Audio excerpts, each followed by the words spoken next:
now that we've talked about flowing, we're going to talk about the mechanics of sort of arguing in a debate. And so what I mean by mechanics is there's sort of two formulas or two kinds of arguments that you're going to make in a debate. The first kind of argument is what's called line-by-line refutation. And so that's what we were doing in the last video in our debate about whether or not we should get a dog in our flowing example. And we'll go back over that in a second. The second part is going to be about extending arguments, and that's essentially like developing and explaining your own point in a debate.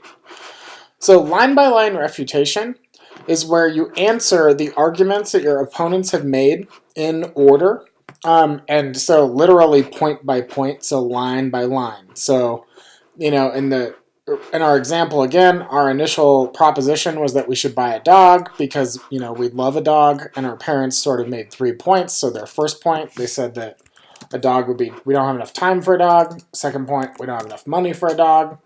Third point, dog's too much responsibility. You're not responsible enough for a dog. Now, then we give this example where I stood up and you might say, well, high school ends 30 minutes earlier and I'm not playing 2 sports and I'll get a job and won't spend my allowance and blah, blah, blah, blah.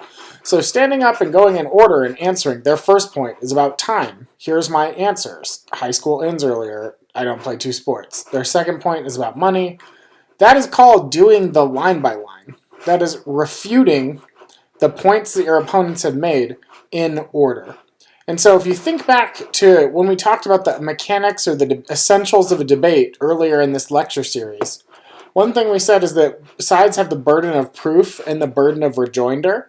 So in this case, because you're initiating the debate about getting a dog, you have the burden to prove that loving a dog, and that should be enough of a reason to want to get a dog. And then your parents are exercising the burden of rejoinder when they respond to your desire to get a dog and point out some arguments that say, here's why that's a flawed way of thinking about it. Now, it's your job to prove your argument, to respond to those attacks against your case. And you do that by line refuting each one. So they say this point, here's my answers. So the second kind of thing in a debate is called extending an argument. And this just happens where earlier in a debate, you extend an argument about later, where later in a debate, so in a later speech in a debate, you extend or develop an argument that was made earlier in the debate.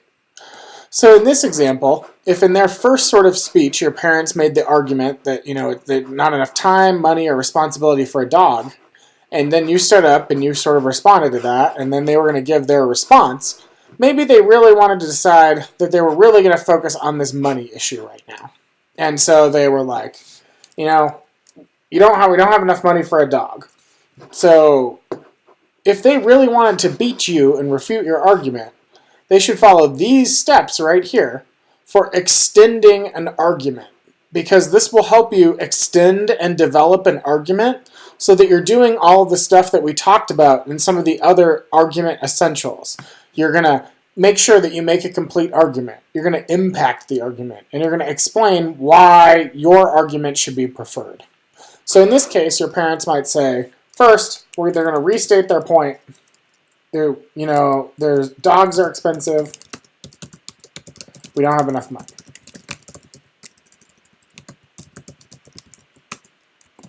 Now the second point says, why should you believe it? What's the evidence in the warrant? So the evidence is that past dogs have cost several $1,000s. I have 2 dogs. I can definitely attest to that. My dog's had a couple trips to the ER because he loves to eat. And so, but dogs can be expensive. When you get a new dog, like if you get a dog from the breeder, it could be expensive already. And just like getting all the stuff for a dog, it's very expensive.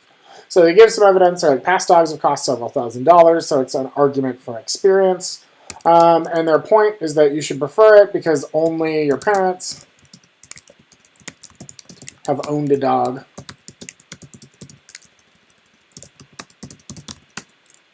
So that means that they have the best experience with that argument. So that's a reason why you should prefer their point about, dogs are really expensive and you should just trust us. We know this from experience, versus you're just sort of like, I'd love to have a puppo. They're saying, maybe you should believe their argument. And their point is that, when a dog crisis happens, if you don't have the money, it's unfair to the dog. You know, because if the dog's sick and you can't take care of it, that's like not very, very responsible owner. So now, your parents have made a really compelling argument. They've like stated their point and they've given some evidence for it, and then they've explained why you should believe their point and really impacted it. Now, the next thing they need to do is refute the specific arguments that you made to their point. So they'll be like, it's really nice that you'll get a job, but you're never going to be able to raise enough money to be able to buy a dog and buy all the stuff that you need, and the time that it would take, to work, school be way in the swing, and that just isn't going to work out. And then your other one is like spending an allowance on a dog, that's like not a very fair revenue stream. And if you're relying on your allowance, it demonstrates that you're not really responsible enough or ready to have a dog. So that's not a very compelling argument either. So now not only have they developed their point, but they've also responded to the things that you've said to their point. So in order to make the debate go on, you're going to have to really go through each and everything that they've said and really explain why your points are more important there. So that's called extending an argument or developing that argument. But again, it still follows the same structure where, your parents have developed this argument, then they've responded to the things that you've said. So they answered, get a job, and they answered the allowance point. And then maybe just for extra measure, they did the last point on our measure, which is, introduce additional evidence. And so, they showed you a picture of their bank account and demonstrated not enough money. So now, not only have they like made an argument from experience, but they've also said just like, we have some hard finances right now. This isn't the best time. And so here you have this really multifaceted argument that has all these different parts. And so it really, kind of develops that and makes it compelling. And so that really helps you develop your argument. So if you just follow the same pattern in every argument that you do in debate, you'll see the same results, which is you want to develop your argument to make it compelling. So that means you have to explain the reasons for it, explain why you should prefer it, explain what the impact is to that argument, respond to arguments that your opponents have made about your particular argument, and then introduce additional supporting evidence as needed to make that argument more compelling.